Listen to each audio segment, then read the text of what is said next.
It's pretty humble. Really. Yeah, I took some nice field stuff too, of course. I always do that.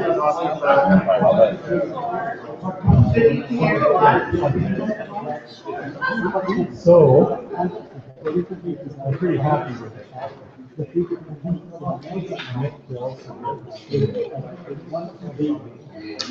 There's one of the things but I haven't seen so much supply. Sure, good thing that we can have these meetings to talk about astronomy, because we're not doing really much, right? Everything's not. What's going on? Maybe we should develop a side interest in meteorology. Well, that's what I was thinking, and we actually have 2 meteorologists among our ranks, right? Yeah, we've got a head start. What's called one meteorologist. Anyways, welcome to the RASC Trade Sector meeting for March. I know I have a couple of new members. Any other new members? Or guest visitors? Yes, I have to start this week. Okay, shower John. Okay, well, I'm welcome for it. And I saw some hands go up over there. I'm a new member. New member, welcome, thank you. Did I see another hand go up over there? I'm a returning member. Returning member. All right, well, thank you. Just couldn't stay away, right? All right, well, this is going to be really short because most of the members that give reports aren't even here tonight. So my report is in the Sky News as usual. I do want to give a quick update on the our only quick trip, a fledgling quick trip for 2017. And that is there really isn't any update at the moment. As it turns out, the travel agents I'm working with, we cannot have a single hotel in Oregon that will book more than a year in advance. Really? Yeah.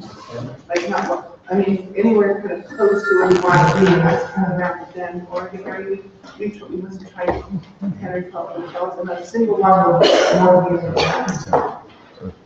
So things are kind of on hold until August, summer, because we just wait on the other ones. So we're trying our best, but it has really good updates. So let you know when that changes. Bruce. Bruce Lane, your treasurer. Our current members account stands at $12,958 for a gaming account at $474.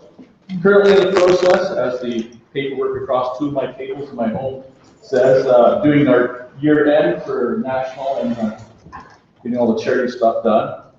And anyone who has any checks they've been need writing for covering expenses, please get your expense receipts up to me, and we got lots of money. Thanks. Thanks, Bruce. Let's.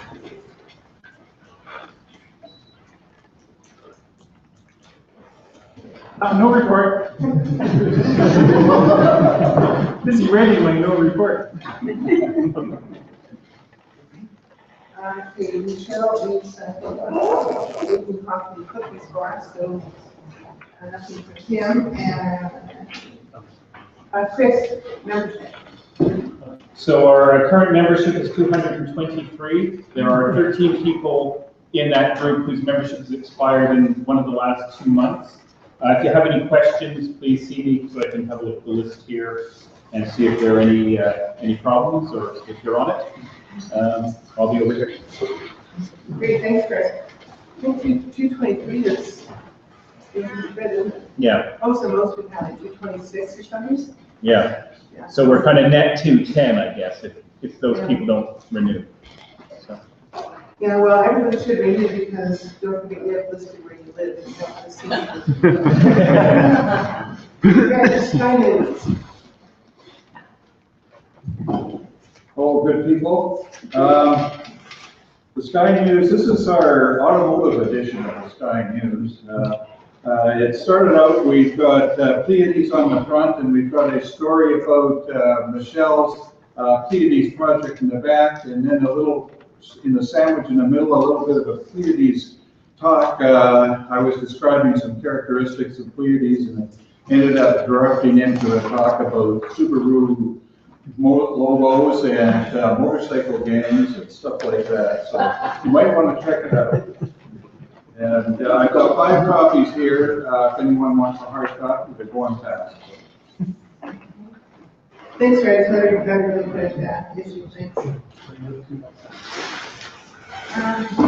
Nothing really to report on the start project progress, except we still haven't been actually shows about what we get to do for year and a half. And it's the most bizarre thing, every other year you decide at the meeting where I go to ask to have the field free and we decide right on that night. This time they send it to the finance committee and take it around. That was supposed to be last Monday, and I still haven't heard stuff.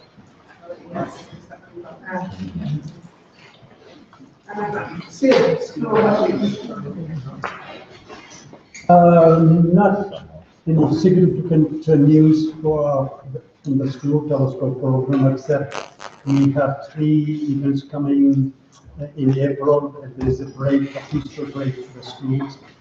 Just for general information, we visited 53 classes since September, so we have had a busy time, but now it's very slack. And all is well. How many Galileo moments altogether? Too many to say. Around, almost 2,000. Good job, you guys. See, Lori isn't here. For the summer Saturdays, again, we're still just chipping away at things for little bits and pieces as we can. Still waiting to hear back from friends of the video. They have their agreement with see them just yet, and then once they do, then we can. I've actually submitted our proposal to them and to RASC. So both agencies have our proposal for what we're going to be doing for the 13 Saturday nights. For those newcomers that don't know, we will be opening the new astrophysical observatory to the public for 13 Saturday nights. This year, that's one more than last year, and we're starting with 13. Except for 2 or 3 days around the summer solstice, we'll be going almost every Saturday night. So we will be needing volunteers as usual, and we'll be for that.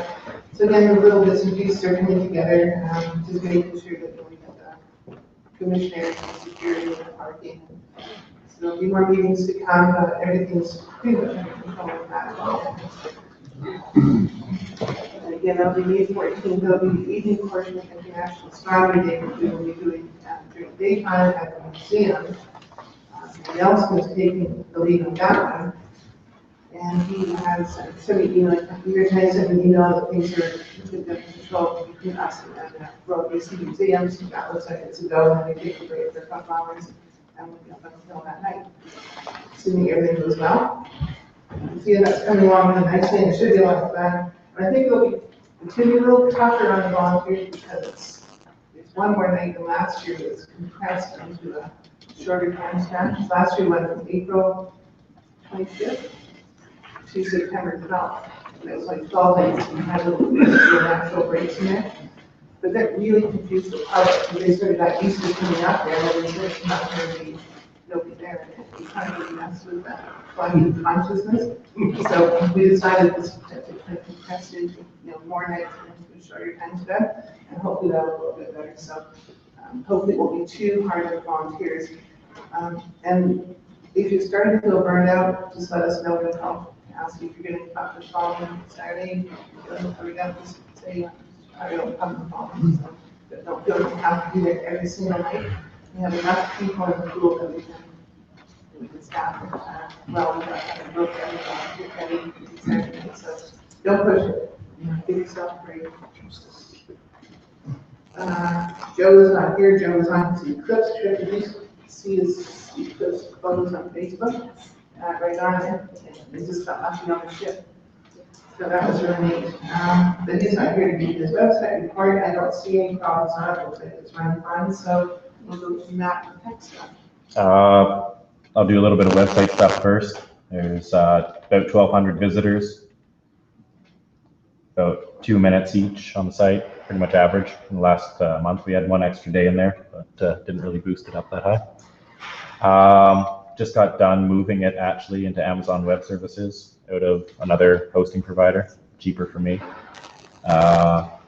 Emails clocking along. We had an interesting thing where somebody tried to pretend to be Sherry as an emailer, and rest assured we caught it, but it spurred me to do a few extra technical things that will hopefully block that. I'm getting interesting stat reports from that of about 16 people a day trying to spoof us. Quite interesting. All around the world, mostly Bulgaria. Yeah, beyond that, may have mentioned at the last main meeting that we were going to talk to the folks up the hill about establishing internet connection for the Friends of the DAO and RASC as a partnership. Unfortunately, we were not able to convince them that it would not interfere with their activities. So we have not received approval for that, and we will not be going forward with that. That's my reports. Actually, I would like to hear that email from Dale's Crabtree that needs feedback from he's going to actively pursue the hardwire. That's good to hear. And see what he can muscle out of NRC for that. At least when I size it, I'll see where that goes. I have a question. In case you guys didn't know, these meetings are actually televised and streamed over YouTube. Do we have any idea how many people actually watch these things? I can pull up the stats for sure and start reporting on that if you like. I'm curious to know, maybe just for next month's meeting. Definitely. But I'm kind of curious because I know that we started televising these last year? That was about a year ago now, About yeah. a year ago? And we actually had some really good response. People that couldn't come in for one reason that it's too far, that it's terrible, it's working or sick and death. I watched two meetings at home when I was having cataract operations and couldn't drive. Oh, It yes, was great to be able to. it's going to be popular, yeah. Good. I wouldn't mind knowing kind of how many people actually do that. I'm just reminded, despite the weather, it's too hard to say cancel because of the weather. Don't forget Friday, this coming Friday, we have a scheduled observing session right here at UDEC, the Bob Wright building. And fingers crossed that we get at least a little bit of a break from the clouds. And I don't get messy in your on Sunday evening. Oh, was it Sunday? Yeah, it's on the 13th. That's, I've got the 13th here in City Hall. I thought it was weird. I'll get Michelle to send a confirmation email about that. Assuming the weather is going to cooperate, which who knows at this point. Sherry, 12. It is public, so Saturday evening, about 7 cents. So Saturday the 12th, it's coming Saturday, it's the next week marathon. Michelle's in charge of that, and we'll be sending out an advance email about that, but I don't know, it's just like raining, wind and locusts and pestilence.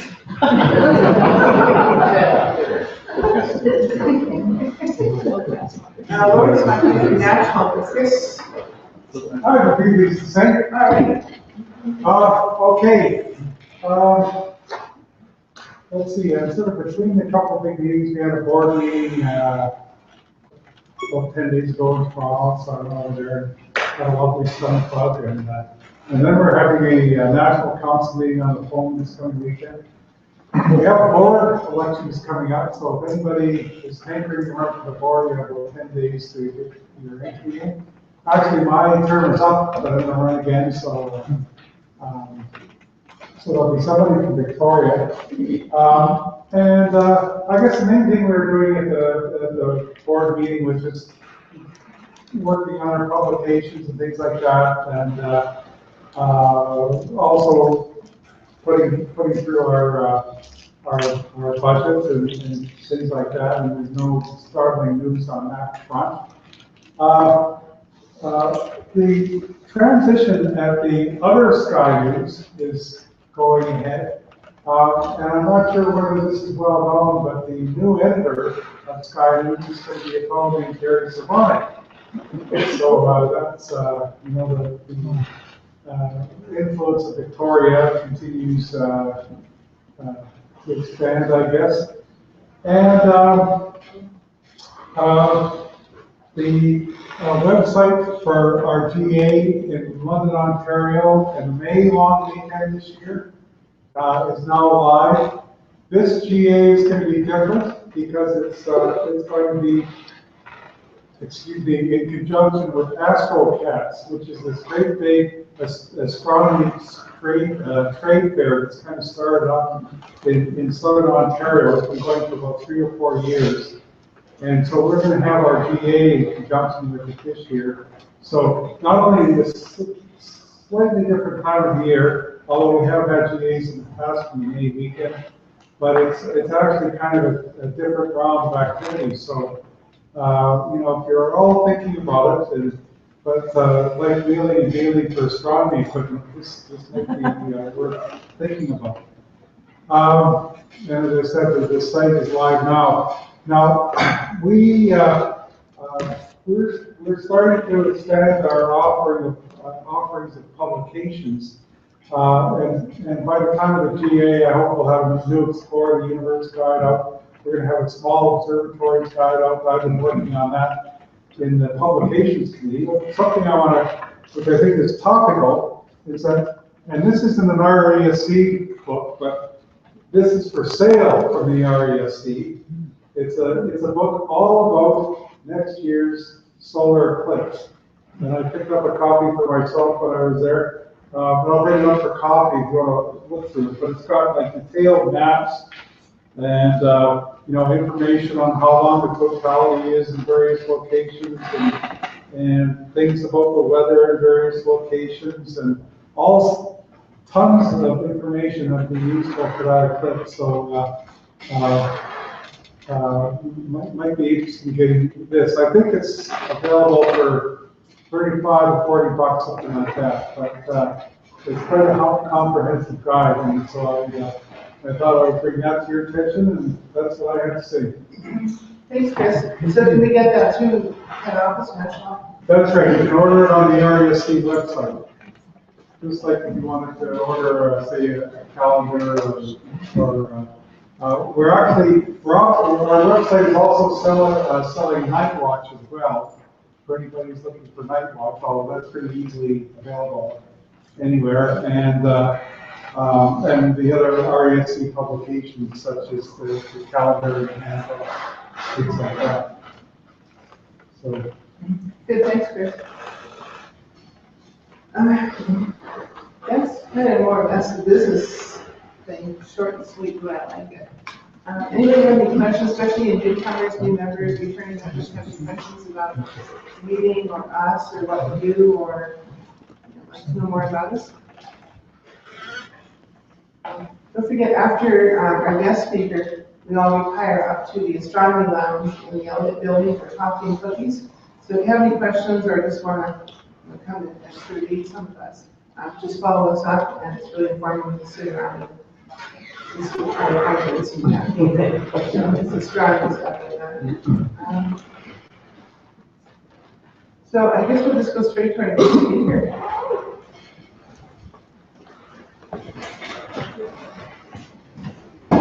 It'll just take a few minutes to set up. I don't think there's very many people in the room here who don't know your guest speaker tonight, but James DeFrancesco is an RASC member, has been for quite a while, and he works at the NRC Pittsburgh programs in astronomy and astrophysics, and that's of course just up here on the hill. He was born in Ontario and received his bachelor's in astronomy and physics at the University of Toronto in 1990 and his PhD in astronomy at the University of Texas at Austin in 1997. After completing postdoc appointments at the Harvard Smithsonian Center for Astrophysics in Cambridge, Massachusetts, and the University of California, Berkeley, James joined NRC in 2002. So please welcome Dr. James DeFrancesco.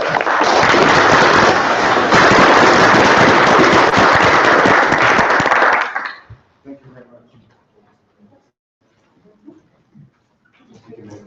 Plug in my computer.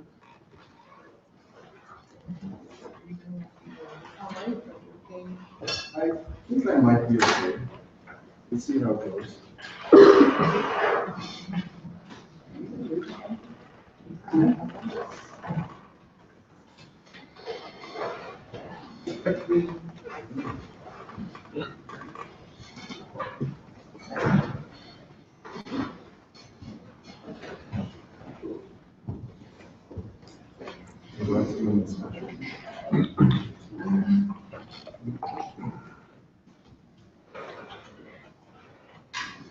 Sky is blue.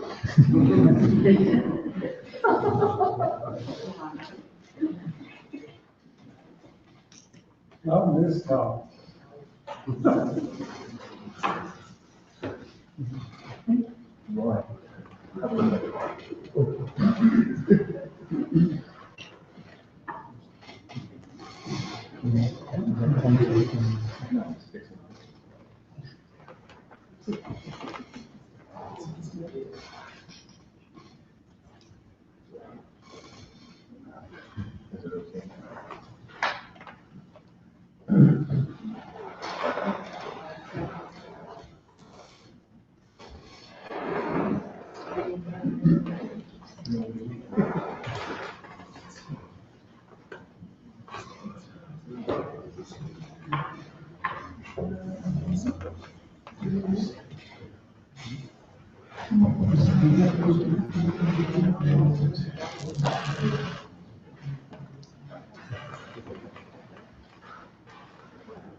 Need a contact lens. It's a mystery.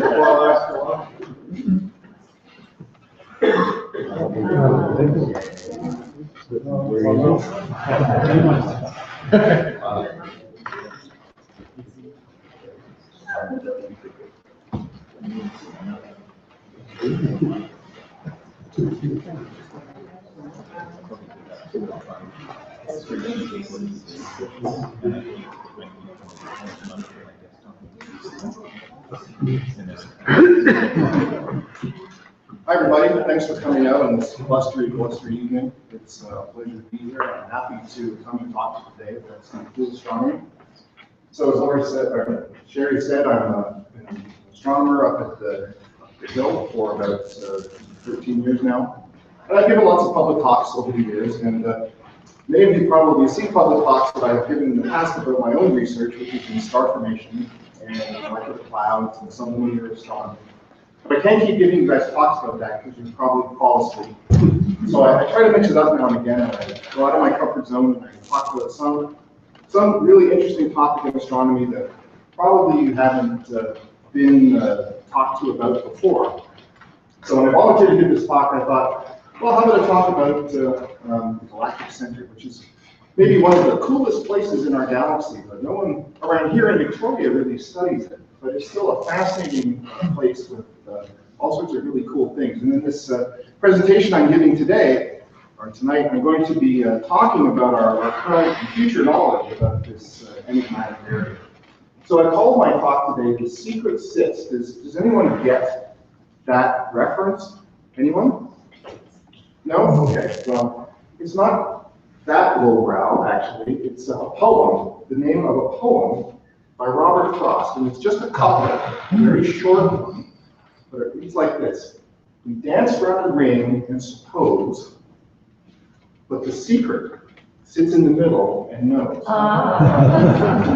And yeah, Robert Frost published that in 1942. Very short and sweet little poem, probably about man's difficulty in obtaining objective truth, but I think in this case it actually has a very interesting astrophysical implication that I'm just going to rip off tonight.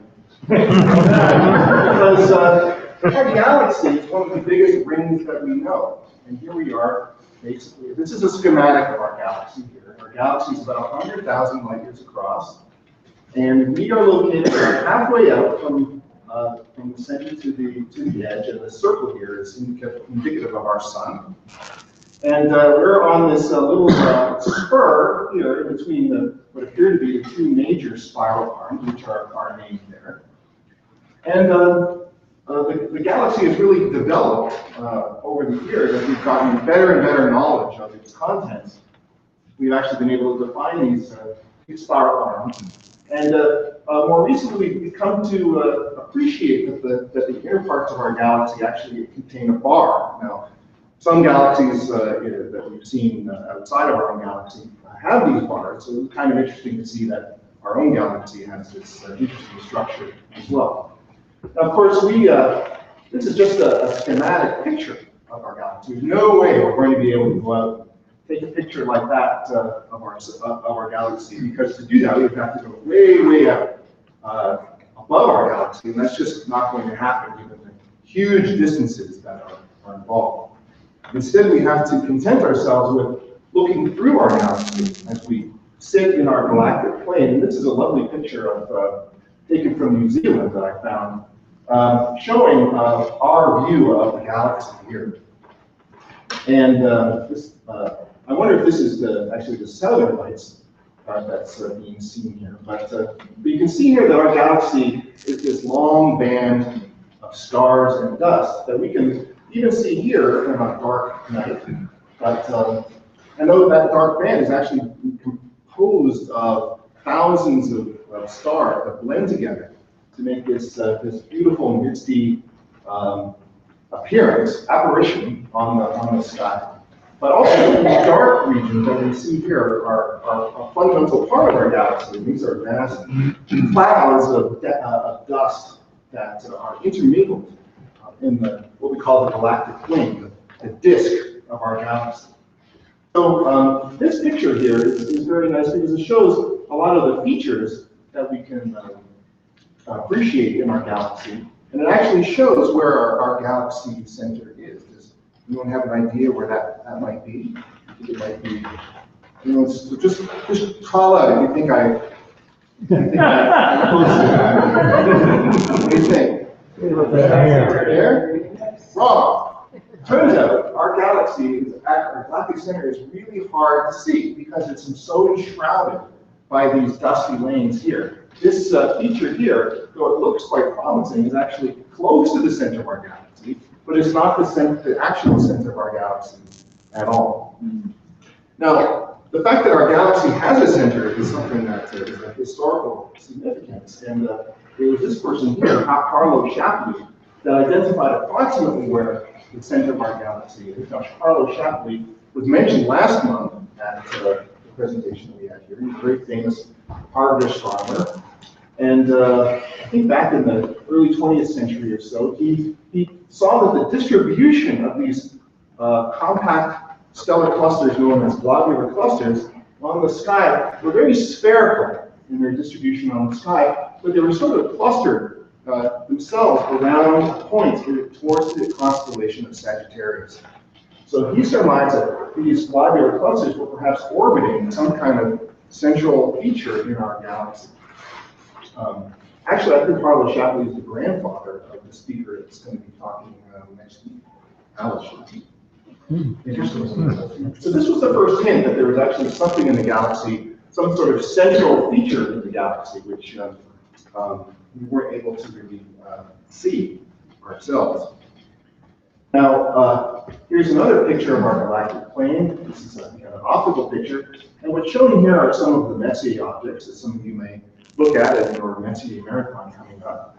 Like MA is a very popular globular cluster, for example. And that big shiny region that I was pointing out before that appeared to be something that might be the galactic center is this object, or this collection that we call Bade's window. Now, Walter Bade is this astronomer here, another early 20th century astronomer, and he looked in this area, which was actually relatively free of dust, and he was able to look towards the center of our galaxy and find that the population of this part of the galaxy, which it's known as the bulge because it tends to extend above the disk, is made up of these old stars, and people still use Bade's window today to probe into the inner parts of the galaxy. But as you can see, going along this line, which is indicative of the galactic plane itself, the galactic center is actually located in this very nondescript location right there. And you can see here, there's the constellation of Sagittarius, and here's the tail of Scorpius. So we can see the area, the location of the galactic center. You can hear from Victoria, those who are very interested, write down the coordinates right there. But actually, it was the detection of the galactic center in the radio that really brought it into prominence. And so it was Carl Hansen, the so-called father of radio astronomy, who actually was the first person to detect the galactic center itself. And so he had this crazy merry-go-round-like structure that he built on a field in New Jersey. He was a Bell Labs researcher, and he was charged with trying to find out something about how the ionosphere was impacting telecommunications as we were just burgeoning in those days. And what he found when he was scanning across the sky was that there was a signal that passed overhead every 23 hours and 56 minutes, which you might think was the sun, but that's actually the sidereal day. So every time this one object in the sky was passing overhead, he was detecting it at a very long wavelength of just 20 megahertz or so. This radio source was actually turned out to be the galactic center here in the constellation of Sagittarius. So enough history. Let's get on into the galactic center itself. So I'm going to show a movie which I pulled off the web, which shows really how we can now look at our galactic center using other wavelengths besides the optical. Our eyes are only sensitive to a relatively narrow range of wavelengths, but astronomers today use types of light, like very short wavelengths, from gamma rays, X-rays, ultraviolet, all the way to infrared and millimeter and radio waves to understand our universe. So this movie that I'm going to show you shows the differences that we see looking at our galactic plane, and specifically towards the galactic center, when we go from an optical to an infrared view. So I'll just click on this. It won't take too long. So here we are zooming in. Stand up. And here's Bayes' window. Here's Sagittarius and Scorpius that we can see here. There's the star and Taurus up here. And you can see again how the dust clouds are becoming more and more prominent as we focus in on the galactic plane. And this is centered on the galactic center itself. And you can see the stars are becoming increasingly more apparent as we zoom in. And what we're going to do is just going to shift from the visible now to the infrared. Now, at infrared wavelengths, the dust is far less effective at blocking the starlight. Starlight passes through much more easily, and we can actually see the stars much more easily towards the galactic center. Now, these dark patches that we see here are the very densest parts of these dark clouds. And so even there, the infrared light is unable to penetrate. And it's in these environments that are very cold and where stars are forming. But you can really see how the infrared reveals the interior of the galaxy much, much better. So it's just going to step through this bit by bit. You can just see how the optical light and the infrared light are very different. You just have a much better sense of being able to see into through this dust at infrared wavelengths.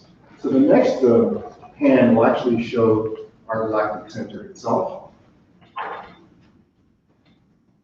And here it is here, this bright feature here. And you can see in the visible, it's just not apparent at all. It's actually a very bright cluster of stars, and I'll get into the details of that later on. But it's impressive how we can go to other wavelengths and reveal information about our own galaxy. I'm going to stop this and move on to the next slide. So this picture here shows the mid-infrared view of our galaxy, which mostly comes from relatively warm dust. Now, these dust particles are dark at visible light, but they glow on their own light at wavelengths that we can't see. It's their heat, their soft heat glow, that we can detect at near infrared lights. And these colors show wavelengths that are beyond the visible, 4.5, 8, and 24 microns in blue, green, and and red respectively, you can start to see how they bring out a lot of the features that you see towards the center of our galaxy here. They're still dark clouds, but we're starting to be able to see, again, the glow of the dust clouds themselves. Now, these dust clouds are themselves very interesting, particularly to me as someone who researches star formation, because they're actually very different from the dust clouds and molecular clouds that stars are forming near our own sun. Here is a very large cloud here called the 1.3 degree cloud, because it's at it's 1.3 degrees offset from the galactic center here, which is a source we call Sag A, or Sagittarius A. But there's still these other clouds, Sag B2, Sag C, something enigmatically called a brick, because it's very dense. There seems to be a big brick floating in space.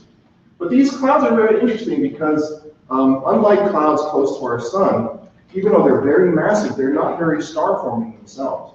They have, they seem to be relatively inert, which is interesting. When you look at them closely, we find that their interior turbulent velocities are much higher than clouds close to the sun. Their temperatures are higher, they're denser. And so the conditions in these are very different. These clouds are very different from local clouds. And somehow star formation is being arrested, likely because in these clouds it takes a lot for them to fragment and form substructures that will then turn into stars. In addition, in these very dense environments, you get lots of exotic molecules ubiquitously throughout them, very complicated molecules. In fact, astrochemists look at Sagittarius B2 in particular because it seems to be a real source of long chain, very complicated molecules that aren't detected really anywhere else. So flipping back and forth, we can see the differences between how things glow in the infrared and are dark in the glow in the far infrared and are and are bright in the far infrared. So here, for example, brick is glowing away, but if we look at it in near infrared, even it is still very seen in silhouette against the background. Okay. What's interesting is this feature here, which you can barely see. Oops, going too fast. This feature here that connects these Sag letter objects, which is kind of hard to see in this picture, but if you look at it in terms of temperature, you can see that there's sort of an infinity-like shape that was only recently identified. I mean, you can see it in old photos, but I think it was when we looked at this region in infrared, we saw that it actually was this chain of clouds that are relatively cool, but between 15 and 40 degrees above absolute zero, where we have a lot of interesting, these inert molecular clouds are connected. This ring, which is called now the Molinari ring after Sergio Molinari, this Italian colleague of mine who observed it for the first time just about 5 years or so ago. It seems to include the very center of our galaxy. And it appears to be some ring that actually has a bit of a kink in the vertical direction. So it seems to go up and then down and then around and then up and then down and around like that. So it almost sort of looks like a saddle, but if you look at it from the top, it has this ellipticity to it as well. And then if we're looking at it from the sun, which would be from the floor up, you can see that these different cloud features comprise this ring. The ring is about 200 parsecs by 120 parsecs inside. A parsec meaning astronomical distance, which is about 3 light years or so. So this is about 600 light years by 350 light years or so. It contains about 30 million solar masses of material. So there's a lot of material out there just sitting and waiting for star formation to occur. And what's going on about that is actually very fascinating, and may actually be the result of this feature, the galactic bar that I mentioned previously. So here's a simulation of a bar that was done by this person here, Kim, a few years ago. And they found that these galaxies can actually develop these instabilities which can drive material down into this ring-like object here. So in the simulation, the ring that we see here, this elliptical ring, we can actually see in our own galaxy as this feature right across here. And what's shown here on the right is how the feature would appear in our own galaxy if you can see it from above. The sun again would be in the direction of the floor, so you see it from the floor looking up.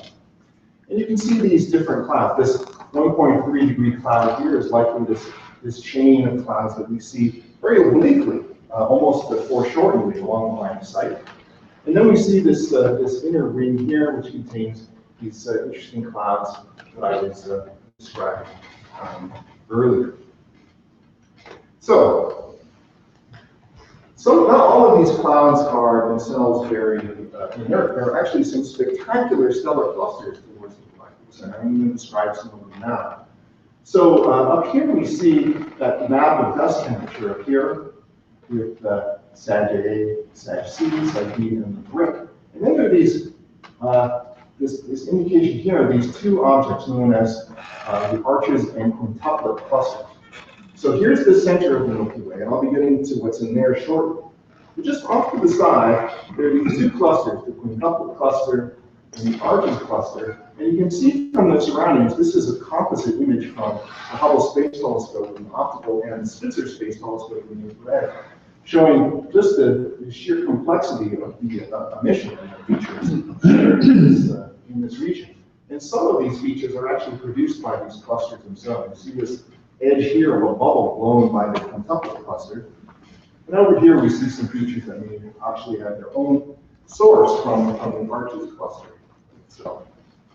So here's a picture of the arches and quintuplet cluster from HST. And the arches is actually the densest stellar cluster known in the Milky Way. It has thousands of stars, all packed in this relatively small 1 light year or so extent. And there are actually over 120 stars that are more massive than our sun. Some of these stars are actually 100 times the mass of our sun, making them among the most massive and thus luminous stars known in the galaxy. Relatively few of these compared to stars like the sun and even stars less massive than the sun. So it's really amazing that these beautiful clusters are somehow formed out of these what seem to be relatively inert clouds. So something must catastrophically convert these clouds into these incredible clusters, perhaps as they pass around the center of our galaxy, maybe due to some tidal compression that pushes the material into such a state that gravity then overwhelms it and it's able to form stars. So I mentioned before that I was going to zoom in into this part, and we look now at radio waves, like very long wavelength radio waves. We can now get further indications of what's going on in our galactic center. So the galactic center is in this location, Sag A. And again, here's B1 and B and Sag C. I guess the brick is somewhere up there, but it's not here. But this is actually a radio image at very long wavelengths. I think it's at something like 20 centimeters or so about that long. So much, much longer than the wavelengths that we can see. But at these wavelengths, we're not even looking at the emissions. It's glow from cold dust. What we're actually looking at here is actually emission from electrons that are spun up by magnetic fields. So electrons come whizzing by a magnetic field, and they circle around the magnetic field. And when we do that, they emit light. And these filamentary structures that we see here are likely the result of magnetic fields that are threading the interior of our galaxy and are producing this very bright emission. You can see there are actually other little filaments extending all around here. But it's very interesting that we can see these kinds of features at these long wavelengths that we would have no other way of seeing if we look even at infrared light as well. Also in this image are interesting things like this, which is the circular thing, which is a supernova ring, something that some time ago was a supernova and blew off and made this bubble around it, stripped off these electrons, and now they're sort of shining on their own as the gas cools in this bubble here. So what I'm going to be doing is going increasingly down towards the center of Sag A. And this is another zoom in of this feature. Here's SAG A here, and you can see these incredible filaments arcing away from it. It's a very interesting. Again, the scale here, we're now down to about somewhere on the order of 250 light years across. So really getting down towards the center of our galaxy. So I'm going to zoom in now even further into this region. And again, looking at radial waves, you see that SAG A breaks up into other interesting features itself. There's this feature here to the east called SAG A East, very cleverly named. And it's likely the explosion remnant from supernova itself. That is, again, expanding and cooling from some distant explosion long ago. But off to the right here, there's this interesting feature called SAG A West, which, if you look at it closely, has this anchor-like morphology, with maybe a little bit of a tail off here to the west. So now we're down to a scale which is just about 20 light years across here. So let's zoom in on this feature over here. And again, this feature is actually, again, it's hard to tell if you're looking only at one wavelength. So when you take several different wavelengths, you can see what's going on. So again, the green here is the radio continuum. This is at a shorter wavelength continuum, emission of 3.6 centimeters. And you can see this ionized emission. These electrons are lighting up these arms, and it's surrounded by this blue ring that we see here, which we can see when we look at the emission from molecules.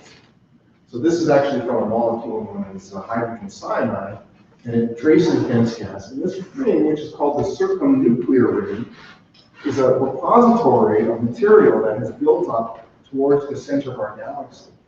And it's thought that this structure here is actually a mini spiral of gas that perhaps has collided in the ring, lost angular momentum, and is now spiraling down towards the center here. What is it spiraling towards? Well, it appears to be spiraling towards this dot. There's one dot, which we call SAG A star. And this is what is the actual true center of our galaxy. And these features have these names here: the eastern arm, northern arm, the western arm, and so forth. So we're going to zoom in on this feature now. What is this feature, SAG A star? Now, in this region, we're looking at something that is now almost 8,000 parsecs, or 25,000 light years away. So it's very hard for us to discern what's going on in this crowded region. So we actually have to go and do special trips to really pick out what's going on in this area. And then at near infrared wavelengths, we can take advantage of this new technology called adaptive optics to really improve our vision when we look out in these locations. And in this particular case, I'm going to show the results of a group of people down at UCLA led by Andrea Guez, an astronomer there. And what she does is she uses the Keck telescope, which is the biggest optical telescope in the world. It's 10 meters across. And what they do is they shoot a laser out the telescope and they use it as a guide star. Basically, the reflected light from the laser in our atmosphere becomes a guide star that they can then use to correct for the atmospheric perturbations that light experiences as it passes through our atmosphere.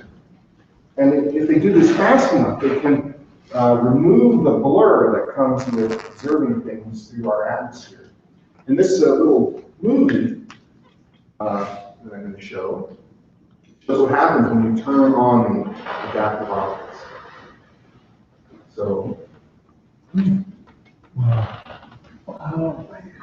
so by doing this, we can actually get a much clearer view of what's going on in this very crowded region. So this box shows the location of SAG A star. And it doesn't really seem to be anything that prominent going on, even in the near infrared in this location. So what's going on there? So here's another image of the SAG A star. And this was a little hard to see in the lighting here, so forgive me for that. But now we're down to about a light year scale. We've reached a region which is known in the parlance of people who research this area as the central parsec of our galaxy. So in this one light year area, there's still thousands of stars, and zooming in on this one location, it doesn't, maybe there's something here, but it's really very difficult. Nothing very distinctive is occurring. But nevertheless, this is a picture of the very center of our galaxy as seen in the near-infrared light, mostly as looking at the stars in that location. So here's a time-lapse movie of the location. And these are many observations taken over in the night. So every now and again, there appears to be a little flare at that location. I'm going to play it again, if I can, just to get a sense of it. So there's something going on in this location, and it's very, what is going on? So what they found, even years ago, almost 20 years ago now, was that even without the beautiful adaptive optics they have now, they were able to still look at the positions of the stars around, well, Sagittarius star here. And they saw that these discovered positions were actually changing quite rapidly over time. So these different symbols show the positions of these stars over the course of 2 years. And you can see that they seem to be kind of moving around Sagittarius star itself. So that was pretty impressive. I mean, what has caused something, Sagittarius star is something that these things are orbiting around. We can't see it ourselves. Well, maybe it has a little flicker now and then here in red, but it certainly is intriguing. So over the next 15 years or so with adaptive optics, they were finally able to get a really nice view of what was happening around Sagittarius star. So here is a movie that shows, again, about 15 years or so of motions of these stars over around Sagittarius star. Now we're looking at down on scales much smaller than a parsec, much smaller than a light year, only about, say, 4 times the size of our solar system at this scale here. I'll start this movie here. Just take some minutes to get going. Over the course of 15 years, they see all of these stars whizzing around like this. Now, we don't usually see stars move fast. When you see them, you know, in our neighborhood, they just kind of move along. They have relatively small, what we call proper motion, things that change the position of the sky. But it's quite sedate. But something here is moving. These things, I'm going to play it again because it's so cool. These things are orbiting something very, very big that we really can't see very well at all. And it's observations like this that allow us to understand what those things are. Because thanks to Kepler's laws, which are the laws of orbital motion, and the time that it took to have these orbits, you can deduce that Sagittarius star is actually a black hole. It is a 4 million solar mass black hole. Wow. It's something that we call a supermassive black hole, and it may be the best example that we have of these enigmatic black hole objects known. So this this plot here shows the orbit of this star, known as SO2, over the course of almost a complete orbit, which takes about 15 years or so. And this shows its radial velocities as it moves around. And this shows here how the orbits of 2 stars have been able to put a fairly tight constraint on the mass of this object. So it's kind of amazing. The center of our galaxy has a big frickin' black hole. Holy smokes! Like, wow! Talk about the secret that we dance around and suppose. Holy cow! That's amazing. So what is a black hole? So not everyone may be familiar with what a black hole is, but it's actually what you would call the purest expression of gravity, where gravity overwhelms all other forces in nature, crushing things down into an infinitesimal point of almost or near infinite density. And when mass is compressed into such very small volumes, the gravitational field is intense.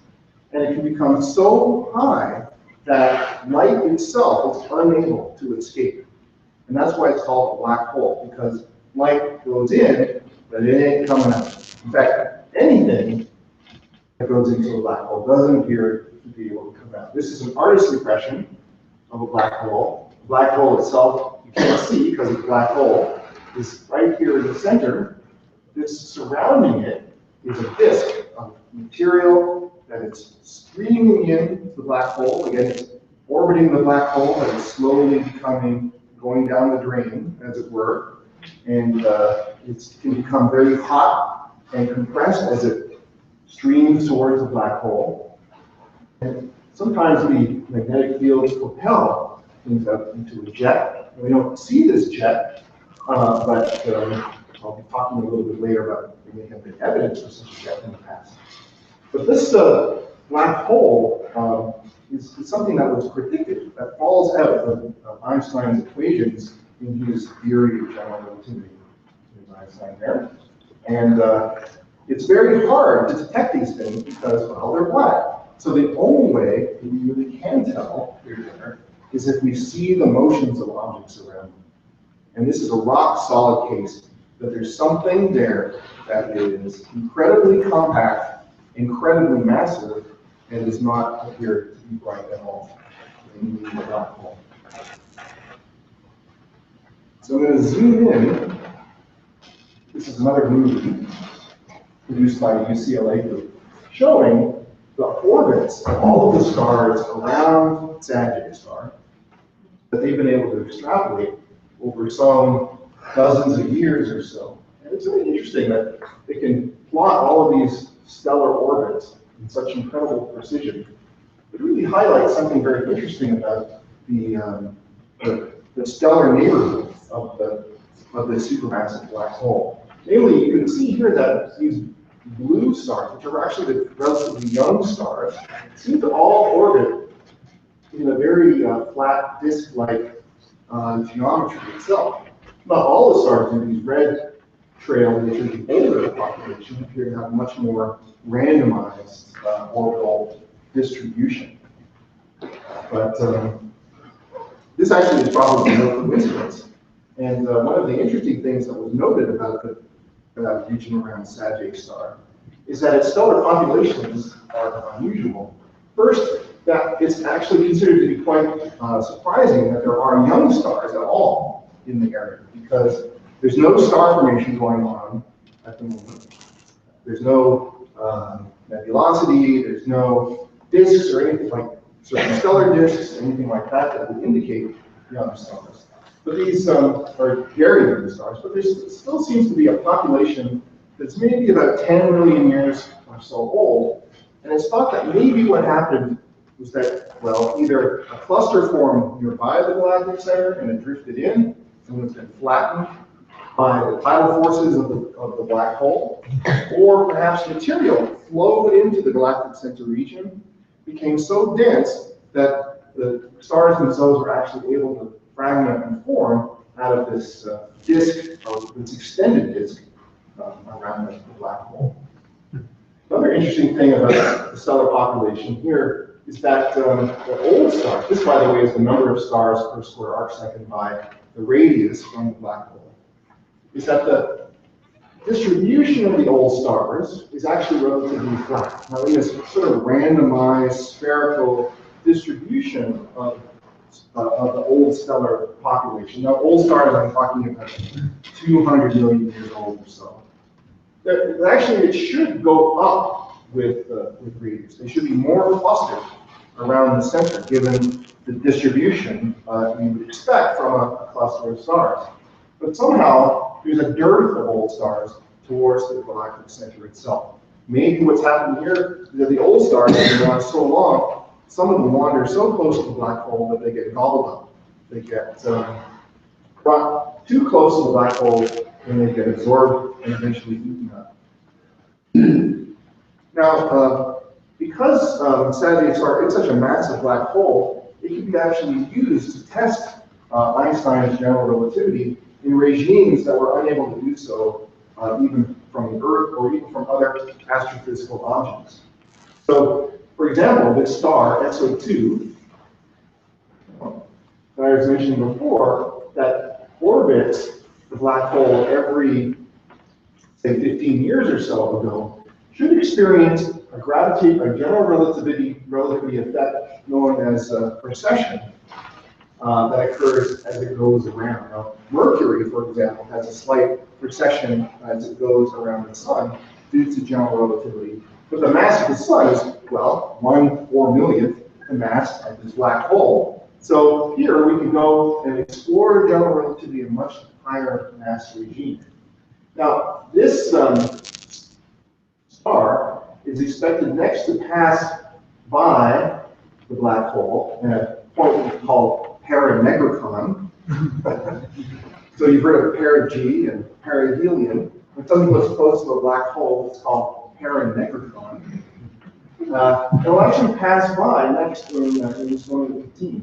So by monitoring its stellar orbits, we'll be able to see if its orbit will change, its orbit will precess in a manner expected by general relativity, or whether some modifications might be required. It's going to pass so close, about 120 AU from the black hole. That's about the width of the solar system, which is pretty huge from our perspective, but not so big on a galactic scale. But even more impressively, when this star goes whizzing by the black hole, it's going to be going so fast, it's going to be going 5,000 kilometers a second. That's like 1.3% of the speed of light. So this thing is going to be winging as it goes by the black hole. It's really quite impressive. So other things might be going by the black hole too. And a couple of years ago, there was a great amount of excitement because there was this object with a very boring name called G2, which had been identified as creeping closer and closer towards Sagittarius star. And the prediction was that it was this 3 Earth mass gas cloud that was going to pass within 300 AU, or 3 solar system units, of Sagittarius star just about 2 years ago. And it would be tidally disrupted as it passed through. And it would actually not only break up in this way this simulation shows, but actually the gas would start feeding the black hole itself. I'm going to play that again, in case you can see it. And so you can imagine that as the material would go towards the black hole itself would become more active, and we would be able to see it and the processes of how it accretes matter much better. So you can see here the streams of material and be expected from G2 as it passed by the black hole. So, what happened? Well, it turned out to be a total dud. Things in astronomy just don't work out all the times that you think it will. And in early 2014, it was apparent that G2 passed by the black hole and was not disrupted after all. So that was a big surprise. What happened there? So maybe it isn't just some kind of gas cloud. The UCLA group has suggested that what happened here is that maybe it's a binary star, and due to orbital mechanics, as the binary star passed by the black hole, it was able to transfer some of its angular momentum, and the binary star emerged. And it became a single star as it passed through. There are many other competing theories as to what's going on. But it's not the only object. There are other objects, G1, for example, that might pass by Sagittarius star in the near future, and astronomers are going to be keeping an eye on that relatively soon after. So that's what we know about Sagittarius star and optical. But and you can see here that we're looking at things again, still at a fairly large scale with regards to the black hole itself. There are plans that are currently afoot trying to image the black hole itself. And this is a very, very ambitious project. And to do that, we can use a technique called millimeter very long baseline spectrometry. Now, this technique, which was actually pioneered in Canada, you didn't know that, can get really high resolution of objects at great distances. are combining received signals from two widely separated radio telescopes. So in this graphic, what we hear is an emission from a quasar. What we see here is emission from a quasar. It's radio light coming towards the Earth. There's a radio telescope here, which could be in somewhere in the West Coast. And then there's one over here in Europe, and they're both recording. They're both observing simultaneously this quasar, and then its signals are recorded and then combined together. And the idea is that when you do that, and some of you have probably heard me talk about this before, is that you can actually simulate the resolving capability of a telescope whose mirror is as large as the distance between these two antennas. With this, you can get unbelievably crazy high angular resolution. We're talking like 20 to 30 micro arc seconds. And at those kinds of resolutions, you'll actually be able to zip right down towards the black hole itself and look at its own structure.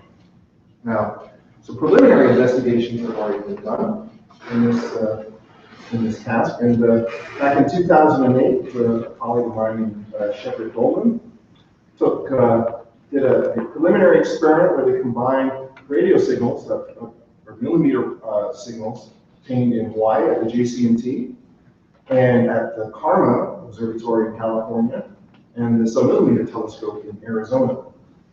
And we're talking here, the baselines, the distances between these telescopes are like 4,000 kilometers or so.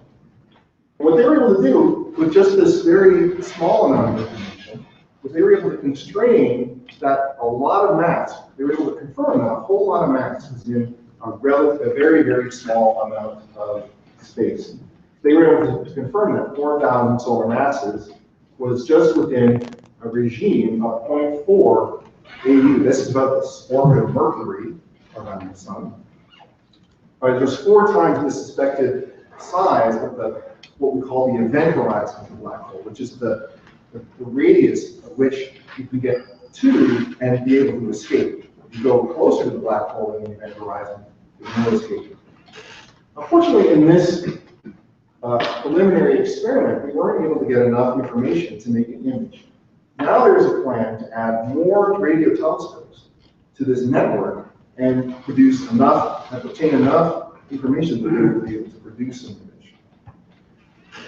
And to do that, they're going to be combining radio telescopes from around the world. So we're going to be taking telescopes here in California, and in Hawaii, and in Arizona as before, but they're going to add a telescope in Mexico, they're going to add ALMA, they're going to add telescopes in France and Spain, and then add a telescope in Antarctica, as well as one in Greenland, just for fun. And with this network, they're going to have 40 times the sensitivity that they had in that previous experiment before. And with all of these different pairs, they're going to be able to map the structure of the black hole and produce an image. Well, what will they see? Well, it's very interesting because, again, the nature of a black hole is that it distorts space around it in such a way that light is bent.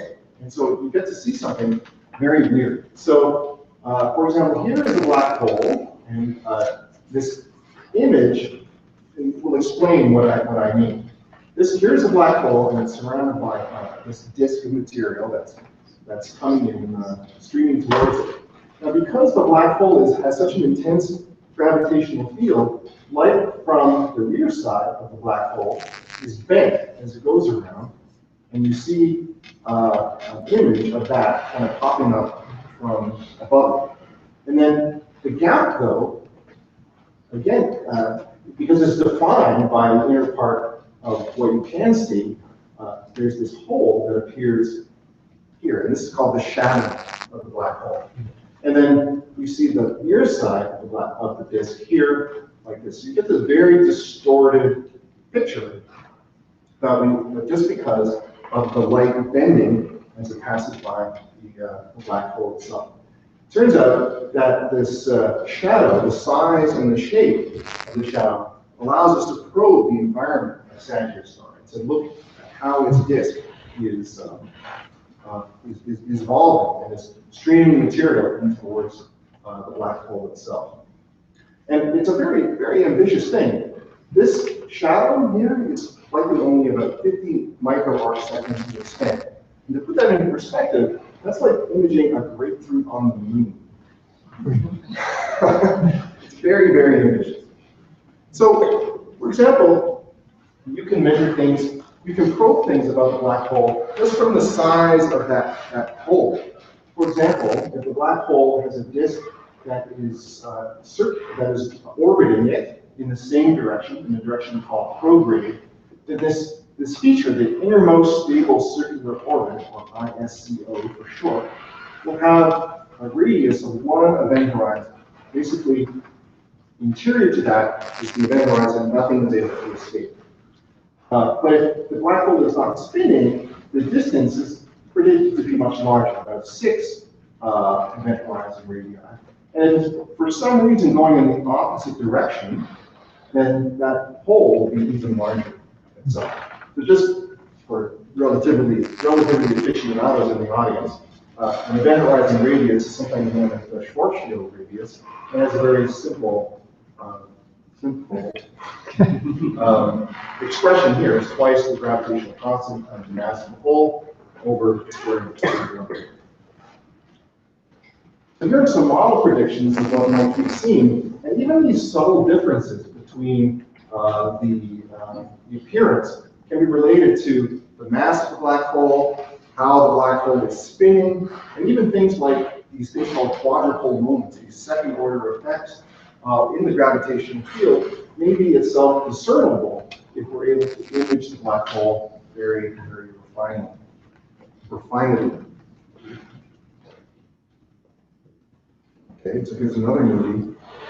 So another interesting thing about this is that because it's going to be so sensitive, this team is going to be able to look to see how things are orbiting the black hole. And we're going to see how for example, hotspots in the disk may actually be evolving as well. And here's another movie showing a hotspot encircling the black hole, and as it turns, you can see how the gravity of the black hole distorts the image, making it, again, very distinctive views. And this is only going to be possible because we have this incredibly high sensitivity and the ability to monitor the black hole over an extended period of time.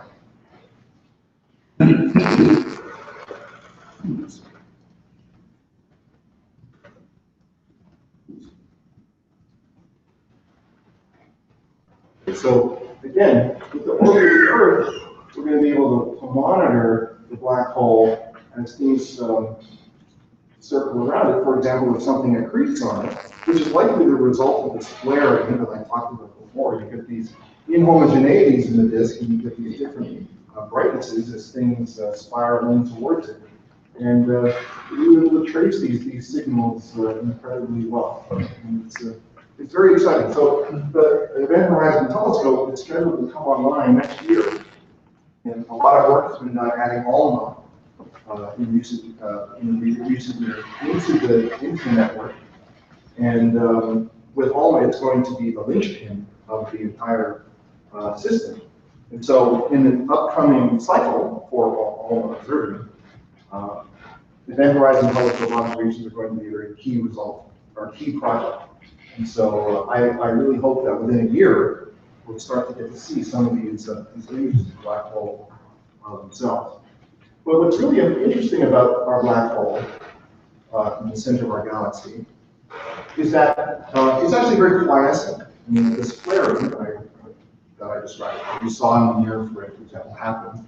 It's not tremendously bright.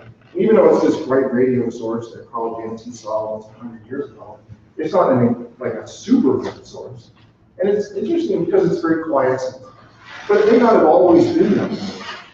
And a very interesting observation at gamma rays, now on the entire other end of the electromagnetic spectrum, by this satellite named Fermi, shows that above the galactic center, by like 50,000 light years, are these massive bubbles that are extending to the north and the south of the galactic center. So what these may be are actually remnants from a jet that occurred, that originated in the Galactic Center some years ago, where material may have flowed in and just started really stirring things up around the black hole, and a jet may have pushed material out to very high galactic latitudes. And this feature actually was never known before Fermi was launched, because it's such a subtle feature. But these gamma rays are basically detecting very hot gas. So this feature that we're seeing here is the result of some incredibly energetic process that happened, many tens of thousands of years ago, maybe even more, and indicates that the black hole may not always have been quiet. It may have been much more active. Indeed, in other galaxies, we see these jets themselves. This is a galaxy named Centaurus A, and this feature here in the center is the optical image of the galaxy. It's prominent because it has this very distinctive dust lane going across its equator. But when you look at it in the radio, what we pick up are these giant plumes that are larger than the galaxy itself, that originate in its own center. In fact, these supermassive black holes are likely to exist in every galaxy. For example, this schematic here shows basically what is a unified model of quasars in active galactic nuclei, which all of these radio sources are themselves supermassive black holes that are surrounded by tori of gas and dust. And what basically how we see them is likely just an indication of how it is inclined towards our line of sight. So if we see it along this direction, we can actually see different features than as we see it off, say, this angle here. So that's basically my talk tonight. Just to summarize, the Galactic Center is a unique and spectacular environment in our galaxy. That Molinari ring that I talked about in the beginning contains these turbulent molecular clouds and impressive star clusters that may originate from them in ways we don't quite understand. Mass seems to be flowing in from this circumnuclear ring through a mini spiral to Sagittarius star, which appears to be a 4 billion solar mass black hole, which we see from the orbits of stars as they whiz right by them. Now, future observations by 30-meter class telescopes like the TMT will improve those stellar orbits, but also the VLBI and the radio is going to really improve our understanding of Sagittarius star itself, which is effectively the closest galactic nucleus, the one that will be able to resolve the most in the entire universe. So basically, watch out, secret will continue to dance around the middle and explode. Thank you.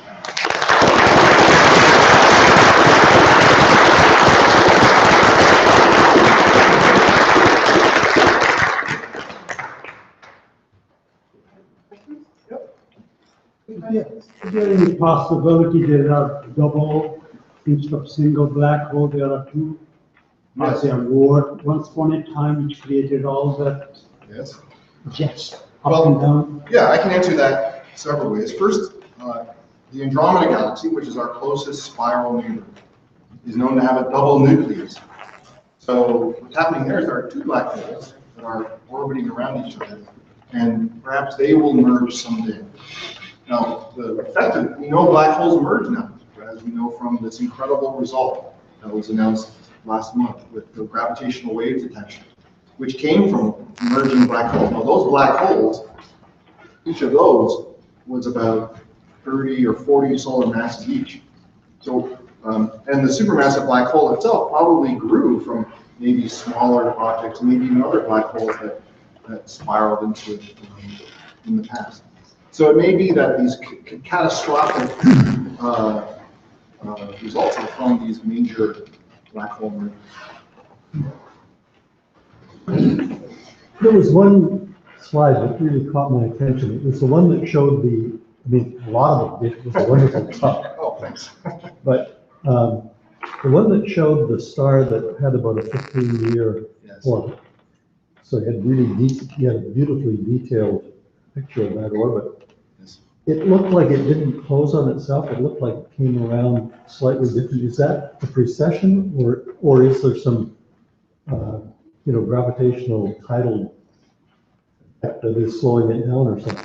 I actually don't know the answer to that question.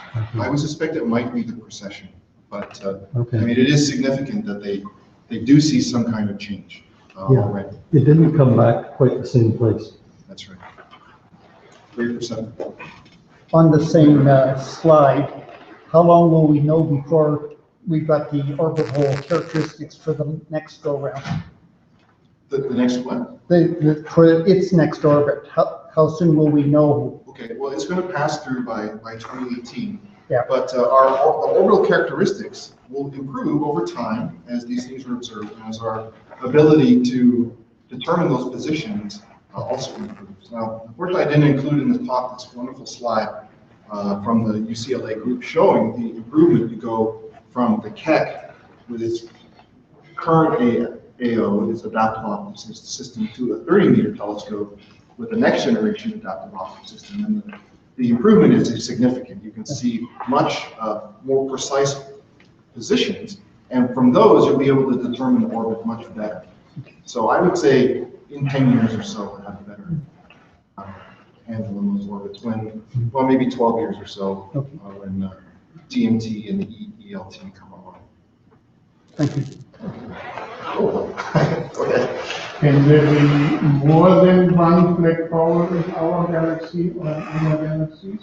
Sure. This is the supermassive black hole in our galaxy. So it's unique in the sense that it's so massive. It's probably the largest black hole in the galaxy. But our galaxy has probably lots, I don't know how many, but stellar mass black holes.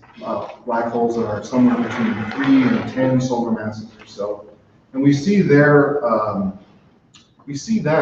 through the orbits of bright stars that orbit around them. So the Plasket telescope, for example, in the 70s, was used to determine the position of a star Cygnus as it was orbiting around an unseen object.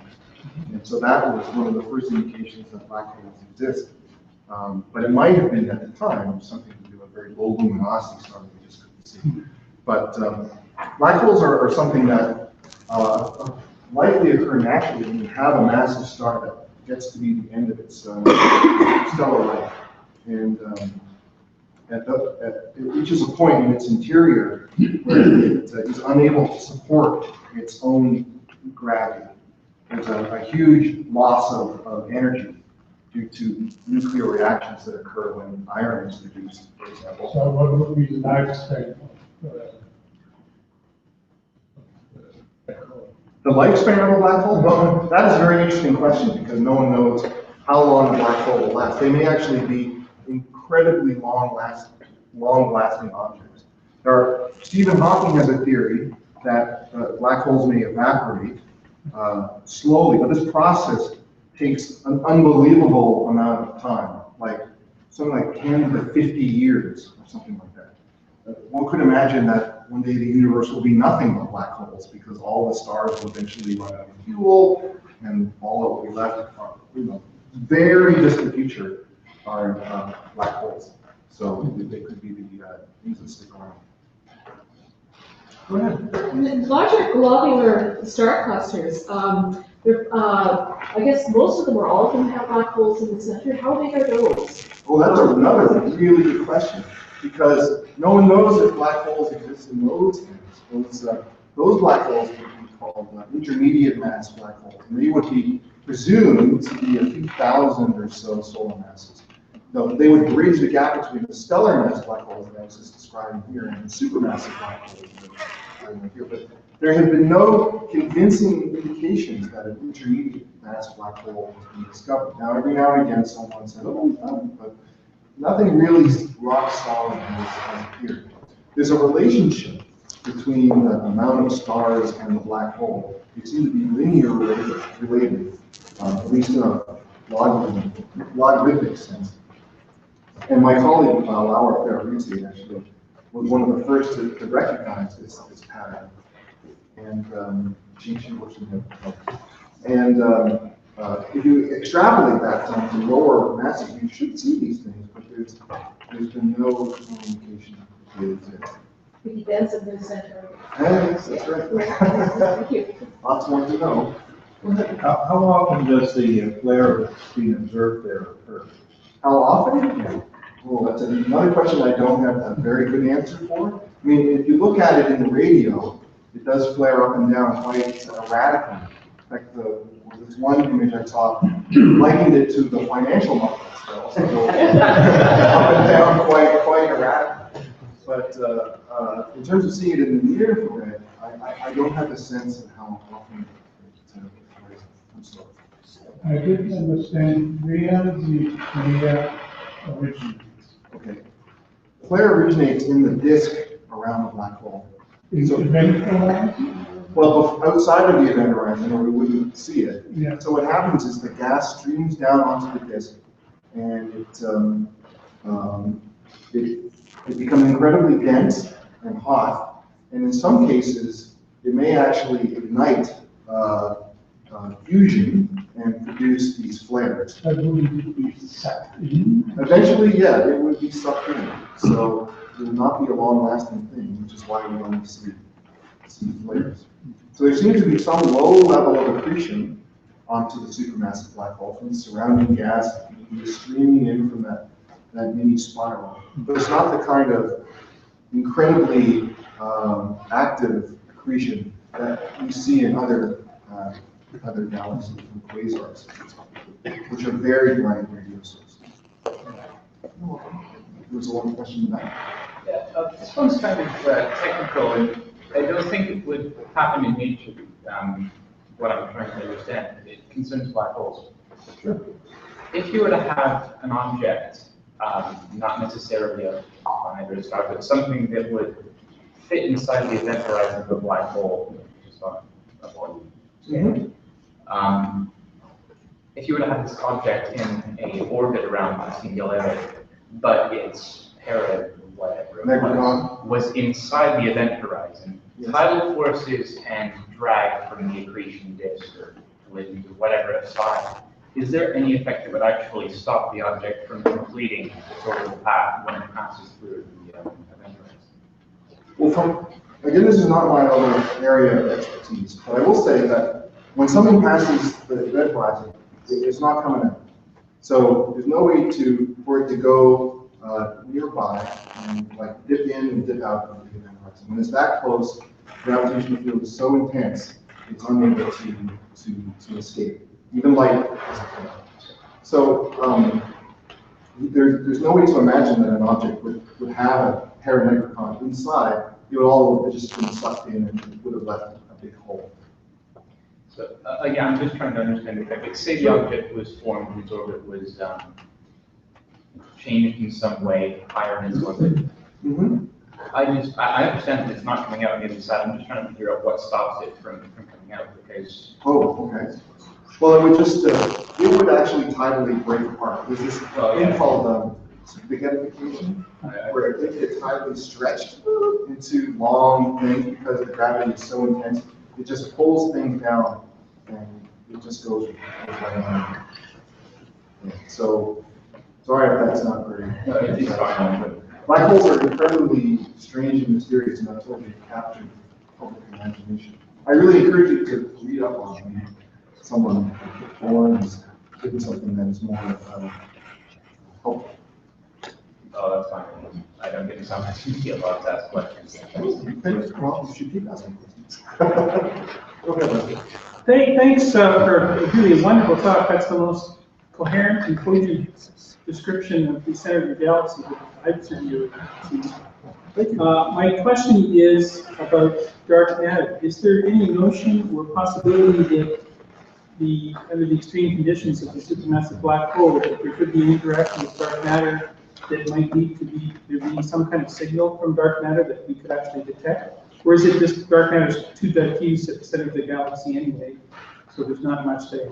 That's another really, really good question. So what we've seen in these recent talks, dark matter has a halo that surrounds the galaxy, contains it, goes out to much larger distances than the disk, but it still increases as it goes towards the center, and then there's some sort of cusp. So really, dark matter should be at its most dense in the galactic center. So if we were going to see it, maybe that's where we would have the best chance of being able to detect something from it. Now, none of the reading that I made has mentioned anything about the effects of dark matter in the galactic center region, which is puzzling because, as you think, I would have thought that it would have been a very important component. So it must be either more diffuse than even I'm thinking, and so it doesn't have a tremendous effect in the center of the galaxy, or maybe it doesn't exist. But dark matter, the detection of dark matter has been something that people have looked to the galactic center before. For example, there was once thought that a high energy signal at an energy of 511 kiloelectron volts, which is a fancy way of saying which is how they measure wavelengths at high in the gamma ray. It's a signal that comes from when you have positrons and electrons annihilate. So you have electron and its antimatter counterpart collide, they annihilate and produce a specific energy of 511 kiloelectron volts.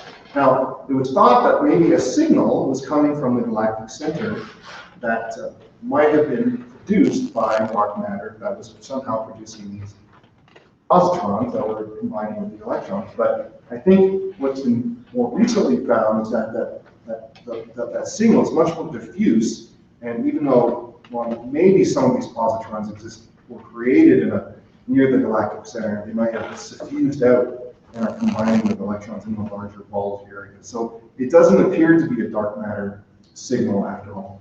So the jury's still out on that.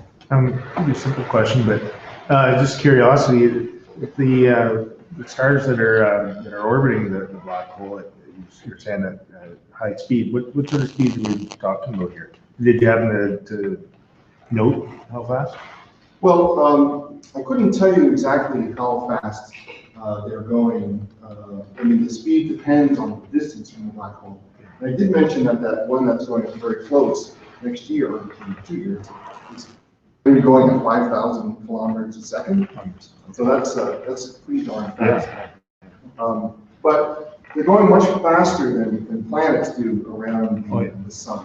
Like, for example, it takes 12 years for Jupiter to go around the sun, but that star, or that SO2 star, is going around in about the same amount of time to a much greater distance. So it's going, in general, much faster than Jupiter around the sun.